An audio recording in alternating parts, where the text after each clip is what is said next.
رب اشرح لي صدري ويسر لي أمري واحلل عقدة من لساني يفقهوا قولي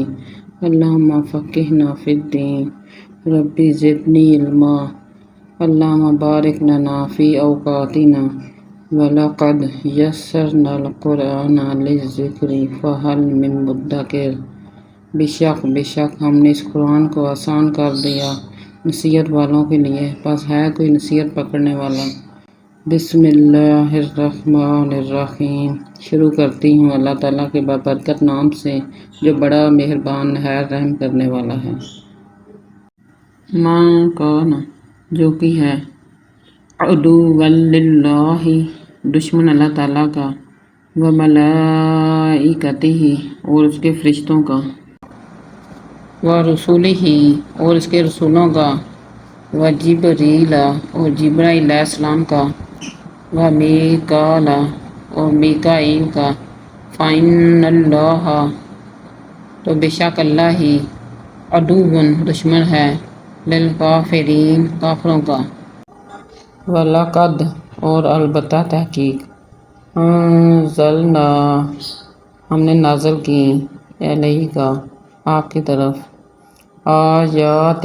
بینات واضح آیات یا روشن دلیلیں، وما اور نہیں، یکفر انکار کرتے، بہا ان کا، الا الفاسقون مگر سب نافرمان یا بدکار لوگ، وکلما اور کیا جب بھی، عاہدوا ان سب نے عہد کیا، عہداً کوئی عہد، نبذہ اسے پھینک دیا، فریق ایک گروہ نے، منہم ان میں سے، بلکہ اکثرہم ان میں سے اکثر، لا یؤمنون نہیں وہ سب ایمان لاتے، ولما اور جب، جاءہم آیا ان کے پاس، رسول من عند اللہ اللہ تعالیٰ کے پاس سے رسول، مصدق جو تصدیق کرنے والا ہے، لما اس چیز کی، معہم جو ان کے پاس ہے، نبذ فریق پھینک دیا ایک گروہ نے، من الذین اوتوا الکتاب اور لوگوں میں سے جو دیے گئے کتاب، کتاب اللہ اللہ کی کتاب، وراء پیچھے، ظہورہم اپنی پشتوں کے، کأنہم گویا کہ وہ، لا یعلمون وہ سب نہیں جانتے۔ حدیث میں ہے کہ چند یہودی علماء نبی صلی اللہ علیہ وآلہ وسلم کے پاس آئے اور کہا، اگر آپ صلی اللہ علیہ وآلہ وسلم نے ان کا صحیح جواب دے دیا تو ہم ایمان لے آئیں گے، کیونکہ نبی صلی اللہ علیہ وآلہ وسلم کے علاوہ کوئی ان کا جواب نہیں دے سکتا۔ جب آپ صلی اللہ علیہ وآلہ وسلم نے ان کے سوالوں کا صحیح جواب دے دیا تو انہوں نے کہا کہ آپ صلی اللہ علیہ وآلہ وسلم پر وحی کون لاتا ہے؟ آپ صلی اللہ علیہ وآلہ وسلم نے جواب دیا، جبرائیل علیہ السلام۔ یہود کہنے لگے، جبرائیل تو ہمارا دشمن ہے، وہی تو خزب و قتال اور عذاب لے کر اترتا رہا ہے، اور اس بہانے سے آپ صلی اللہ علیہ وآلہ وسلم کی نبوت ماننے سے انکار کر دیا۔ یہ ابن کثیر میں ہے۔ یہود کہتے تھے کہ میکائیل ہمارا دوست ہے، اللہ تعالیٰ نے فرمایا، یہ سب میرے مقبول بندے ہیں، جو ان کا یا ان میں سے کسی ایک کا بھی دشمن ہے وہ اللہ کا بھی دشمن ہے۔ حدیث میں ہے، جس نے میرے کسی دوست سے دشمنی رکھی اس نے میرے ساتھ اعلان جنگ کیا ہے۔ گویا اللہ کے کسی ایک ولی سے دشمنی سارے اولیاء کرام سے بلکہ اللہ تعالیٰ سے بھی دشمنی ہے۔ اس سے واضح ہوا کہ اولیاء کرام کی محبت اور ان کی تعظیم نہایت ضروری، اور ان سے بغض رکھنا اتنا بڑا جرم ہے کہ اللہ تعالیٰ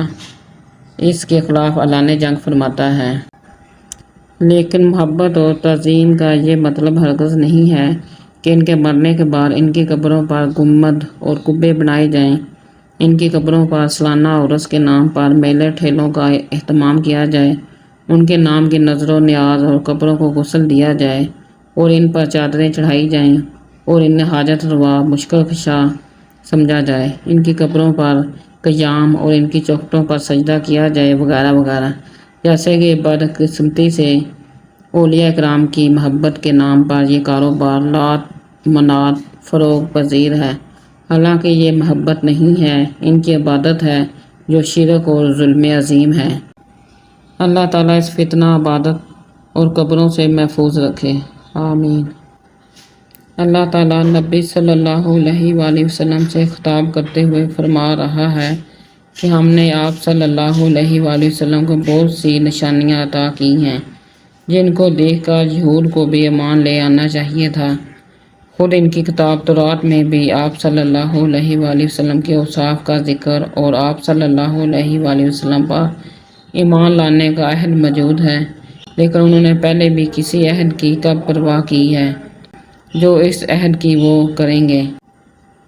عہد شکنی ان کے گروہ کی ہمیشہ عادت رہی ہے، حتیٰ کہ اللہ کی کتاب کو بھی اس طرح انہوں نے پیٹھ پیچھے ڈال دیا گویا کہ وہ انہیں جانتے ہی نہ تھے۔ وَاتَّبَعُوا اور ان سب نے پیروی کی ما اس کی جو تتلو پڑھتے تھے الشیاطین شیاطین علی ملک سلیمان کی بادشاہت پر، وما کفر اور نہیں کفر کیا سلیمان علیہ السلام نے، ولیکن اور لیکن الشیاطین کفروا سب شیطانوں نے کفر کیا،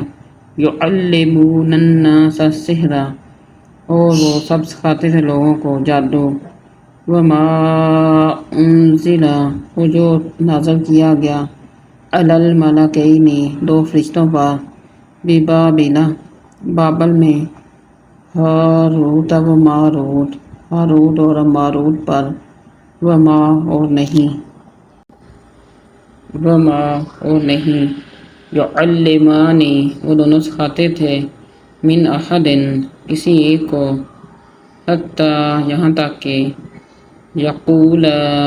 وہ دونوں کہہ دیتے انما بے شک نحن فتنۃ ہم آزمائش ہیں، فلا تکفر تم نہ کفر کرو، فیتعلمون پھر بھی وہ سیکھ لیتے منہما ان دونوں سے ما جو یفرقون بہ وہ سب جدائی ڈالتے اس سے بین المرء آدمی کے درمیان، وزوجہ اور اس کی بیوی کے درمیان، وما حالانکہ نہیں ہم بضارین وہ سب نقصان پہنچانے والے بہ اس سے من احد کسی ایک کو، الا باذن اللہ مگر اللہ کے حکم سے، اور یتعلمون وہ سب سیکھتے ہیں ما جو یضرہم وہ انہیں نقصان دیتا، ولا اور نہ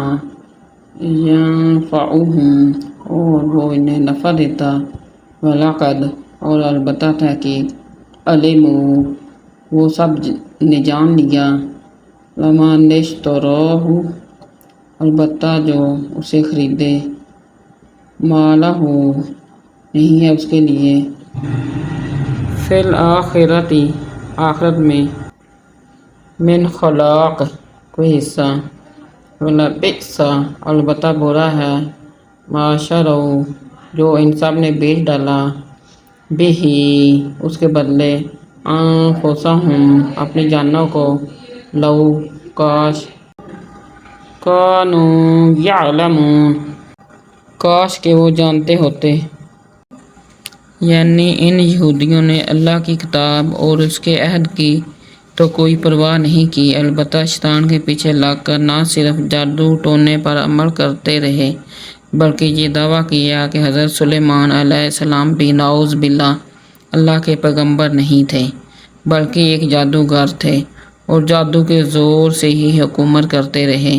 اللہ تعالیٰ نے فرمایا حضرت سلیمان علیہ السلام جادو کا عمل نہیں کرتے تھے کیونکہ عمل سحر تو کفر ہے، اس کفر کا ارتکاب حضرت سلیمان علیہ السلام کیوں کر سکتے تھے؟ کہتے ہیں کہ حضرت سلیمان علیہ السلام کے زمانے میں جادوگری کا سلسلہ بہت عام ہو گیا تھا۔ حضرت سلیمان علیہ السلام نے اس کے سدے باب کے لیے جادو کی کتابیں لے کر اپنی کرسی یا تخت کے نیچے دفن کر دیں۔ حضرت سلیمان علیہ السلام کی وفات کے بعد ان شیاطین اور جادوگروں نے ان کتابوں کو نکال کر نہ صرف لوگوں کو دکھایا بلکہ لوگوں کو یہ باور کرایا کہ حضرت سلیمان علیہ السلام کی قوت اور اقتدار کا راز یہی جادو کا عمل تھا، اور اسی بنا پر ان ظالموں نے حضرت سلیمان علیہ السلام کو بھی کافر قرار دیا، جس کی تردید اللہ تعالیٰ نے فرمائی ابن کثیر میں۔ واللہ عالم۔ ہمیں صرف اس پر اور اسی حد تک ایمان رکھنا چاہیے۔ تفسیر ابن کثیر۔ قرآن کے الفاظ سے یہ ضرور معلوم ہوتا ہے کہ اللہ تعالیٰ نے بابل میں ہاروت اور ماروت فرشتوں پر جادو کا علم نازل فرمایا تھا۔ اس کا مقصد واللہ عالم یہ معلوم ہوتا ہے تاکہ وہ لوگوں کو بتلائیں کہ انبیاء اکرام کے ہاتھوں پر ظاہر شدہ معجزے جادو سے مختلف چیز ہے، اور جادو یہ ہے کہ جس کا علم اللہ تعالیٰ کی طرف سے ہمیں عطا کیا گیا ہے۔ اس دور میں جادو عام ہونے کی وجہ سے لوگ انبیاء اکرام کو بھی نعوذ باللہ جادوگر اور شعبدہ باز سمجھنے لگے تھے۔ اسی مغالطے سے لوگوں کو بچانے کے لیے اور بطور امتحان فرشتوں کو نازل فرمایا گیا۔ بنو اسرائیل کس طرح جادو سیکھنے کے لیے ان فرشتوں کے پیچھے پڑے رہتے، اور یہ بتلانے کے باوجود کہ جادو کفر ہے اور ہم آزمائش کے لیے آئے ہیں اور علم سحر حاصل کرنے کے لیے ان کے پیچھے پڑے رہتے تھے، جس سے ان کا مقصد ہنستے بستے گھروں کو اجاڑنا اور میاں بیوی کے درمیان نفرت کی دیواریں کھڑی کرنا تھا۔ یعنی یہ ان کے فساد اور بگاڑ کے سلسلے کی ایک بہت بڑی کڑی تھی۔ اسی طرح کسی قوم کی انتہائی بگاڑ کی علامت ہیں۔ یہ جادو بھی اس وقت تک کسی کو نقصان نہیں پہنچا سکتا جب تک اللہ کی مشیت اور اس کا اذن نہ ہو، اس لیے اس کے سیکھنے کا فائدہ ہی کیا ہے۔ یہی وجہ ہے کہ اسلام نے جادو کے سیکھنے اور اس پر عمل کرنے کو کفر قرار دیا ہے۔ ہر قسم کی خیر کی طلب اور تکلیف کو دور کرنے کے لیے صرف اللہ تعالیٰ ہی کی طرف رجوع کیا جائے، کیونکہ وہی ہر چیز کا خالق ہے اور کائنات میں ہر کام اسی کی مشیت سے ہوتا ہے۔ وَلَوْ اور اگر اَنَّهُمْ بے شک وہ آمَنُوا سب ایمان لاتے، وَاتَّقَوْا اور وہ سب پرہیزگار بن جاتے، لَمَثُوبَةٌ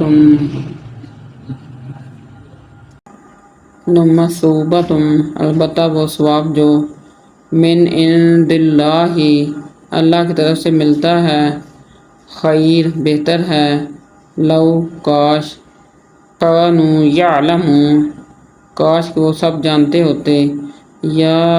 ایھا الذین آمنوا اے لوگو جو سب ایمان لائے ہو، لا تقولوا تم مت کہو راعینا ہماری رعایت کیجیے، وقولوا انظرنا اور تم سب کہو ہمیں دیکھیے، واسمعوا اور تم سب سنو، اور للکافرین اور کافروں کے لیے عذاب ہے علیم دردناک۔ راعینا کے معنی ہے ہمارا لحاظ اور خیال کیجیے۔ بات سمجھ میں نہ آئے تو سامع اس لفظ کا استعمال کر کے متکلم کو اپنی طرف متوجہ کرتا تھا، لیکن یہودی اپنے بغض و عناد کی وجہ سے اس لفظ کو تھوڑا سا بگاڑ کر استعمال کرتے تھے، جس سے اس کے معنی میں تبدیلی اور ان کے جذبہ عناد کی تسلی ہو جاتی۔ مثلاً وہ کہتے راعینا ہمارے چرواہے، یا راعینا احمق وغیرہ، جیسے وہ السلام علیکم کی بجائے السلام علیکم تم پر موت آئے کہا کرتے تھے۔ اللہ تعالیٰ نے فرمایا تم انظرنا کہا کرو،